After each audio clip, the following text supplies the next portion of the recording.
Depuis 1956, on n'avait pas eu un hiver aussi froid à Mout, dans le Doubs. Le thermomètre est descendu jusqu'à moins 41 degrés. 1985, un frisson gagne les écrans de télévision. Comment vous avez vécu pendant cette période de froid, de grand froid? Comme d'habitude. On n'a pas plus froid que ceux du midi, qui ont 6. Hein. Comme le Nougat est de Montélimar, la capitale du froid est à Mout. Les Français le savent bien. À la télévision, ils découvrent la famille Vuez, la mémoire du froid. Et ça n'empêche pas d'y vivre bien, sans rhume et mieux qu'ailleurs. Avec la pelle, ils n'arrivaient pas à la faire rentrer dans le tas de neige. Hein, donc, il fallait la scie, ou bien une pioche, des fois. Comme les mammouths, Mout va connaître un déclin.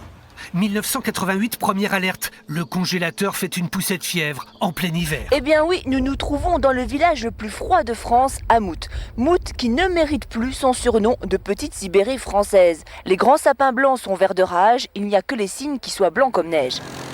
Au début des années 2000, Mout tombe du podium. Un prétendant apparaît. En direct de la Combe Noire, dans le massif du Jura, où on relève ce mercredi 22 décembre une température de moins 28,2 degrés. Dans les années 1985, les températures seraient descendues beaucoup plus bas, par exemple qu'à Mout. On peut facilement imaginer moins 50 degrés dans cette combe. De Mout, il ne resterait que la légende et des images gardées bien au chaud, bien au frais.